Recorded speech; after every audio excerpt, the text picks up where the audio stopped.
पवन जी ने कही मकाले, मैं कहता हूं मकाले को छोड़ दीजिए थोड़ी देर के लिए पवन जी। 1947 से लेकर के 1958 और उस पूरी गिनती को निकाले तो इस 70 साल में 30 साल मुसलमान भारत के शिक्षा मंत्री रहे, 30 साल तक।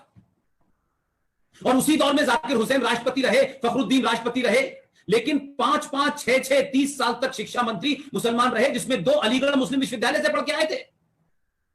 आप उनसे ही उम्मीद करते हैं कि शिक्षा में वो सही पढ़ाएंगे, हमारा नैरेटिव सही बनेगा। वो आपको वही पढ़ाएंगे जिससे आप गुलाम रहें, कुंठित रहें, एहसास कमतरी का आपके अंदर हमेशा बोध रहे। आप कभी अपने पुरुषार्थ को न जागे, आप अपने बहादुर कौम के लोगों को न जागे। इसलिए आपकी पूरी जनरेशन को जो परोस दिया जाता है उसे हम खा लेते हैं।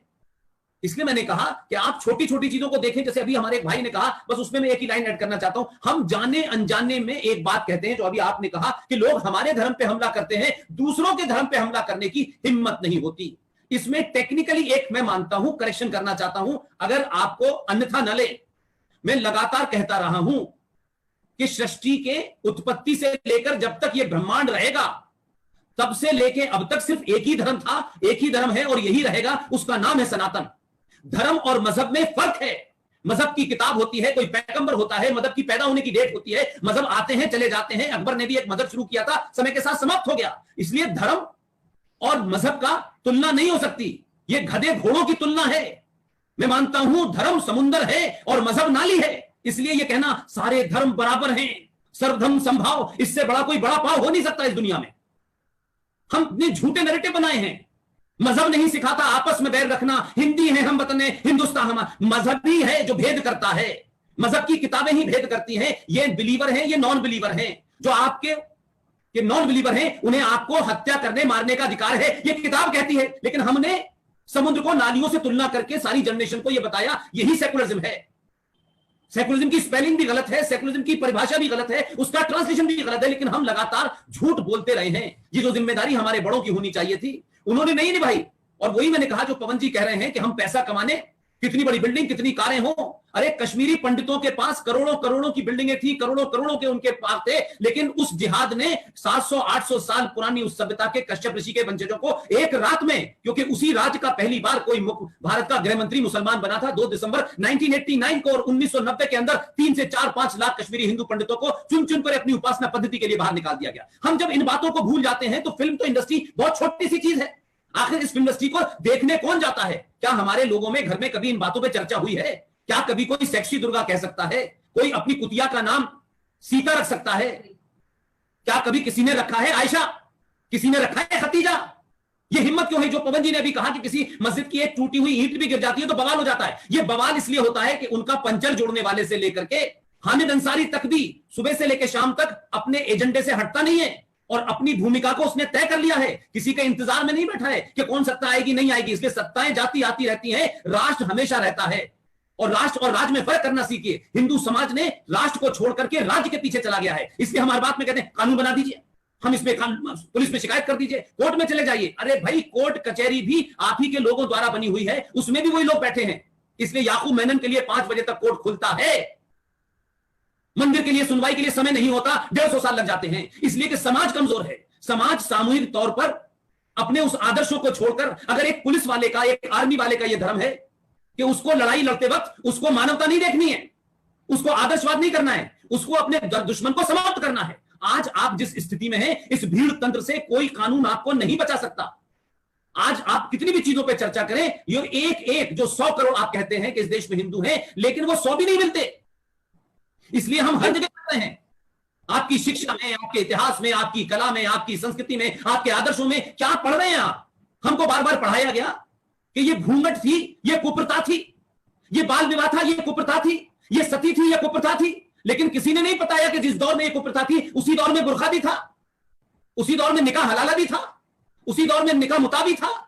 लेकिन वो कुप्रथा नहीं बनी। ये नैरेटिव सेट किया गया। इसलिए मैंने 1960 की उस फिल्म का जिक्र किया कि मुगल आजम बना करके किसको ग्लोरीफाई किया गया, किस तरीके से समाज में स्थापित किया गया। इसलिए मुसलमान हर फिल्म में आता है तो वो ईमानदार होता है। खलनायक, आप सलीम जावेद की जितनी फिल्में हैं आप देख लें, उनकी फिल्मों की स्क्रिप्ट के अंदर 786 लिखे बिल्ले पे गोली चलने के बाद गोली लौट जाती है।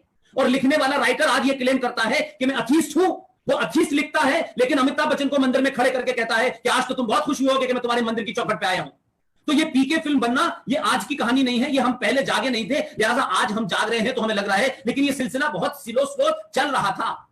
इसलिए आप अगर जागे हैं तो भीड़ तंत्र से मुकाबला करने के लिए आदर्श से नहीं होगा, आदर्श समाज होगा, व्यवस्था होगी, तब आप आदर्शवाद की बात करिए। अभी आदर्शवाद की बात आप करेंगे तो आप सोचिए, दिन दहाड़े पाल घर में जूना अखाड़े के 2 संतों की हत्या हो जाती है, कुछ दिन टेलीविजन के ऊपर टीआरपी का खेल चलता है और समाप्त हो जाता है। सरकारें आपके बिहाफ पे सामूहिक प्रतिक्रिया नहीं देंगी। जब तक समाज के अंदर प्रतिक्रिया नहीं आएगी, आप सोचेंगे कि आपने लिख दिया फेसबुक पर और आपकी समस्या को भगत सिंह पड़ोस में पैदा हो और वो पकड़े और सावरकर आके लड़ेंगे, शिवाजी आके लड़ेंगे। नहीं, हर आदमी को शिवाजी सावरकर बनना पड़ेगा, तब आपसे लोग डरेंगे। और मैंने बिल्कुल ठीक है, लाइन कहता हूं, ये हमारे सनातन समाज कहता है हम शांति से रहना चाहते हैं, हम आदर्श से रहना चाहते हैं। शांति उन्हें ही मिलती है जो शक्ति का प्रदर्शन करते हैं, बिना शक्ति के शांति नहीं मिलती। अगर आप ज्यादा शांति को ढूंढे तो काम करने वाली शांति भी नहीं मिलती आपको तो भाई। इसलिए अपने आदर्शों को बदलें, अपने आदर्शों में अमेंडमेंट करें और जो सच्चाई है उसका सामना करें। अपने आप से झूठ बोलकर, अपने बच्चों को झूठ बोलकर आप हिंदुस्तान में समस्या होगी, अमेरिका भेज देंगे, ऑस्ट्रेलिया भेज देंगे, कहीं जगह नहीं मिलेगी। जो लोग जमीन छोड़ देते हैं उनका पता नहीं चलता है, इसलिए झूठे नैरेटिव से बाहर आइए, ठीक है, इसका सामना कीजिए। बिल्कुल ठीक है, बिल्कुल ठीक है पुष्पेंद्र जी। और इसी है किससे पूछना चाहेंगे वो बताइए और अपना सवाल रखिए।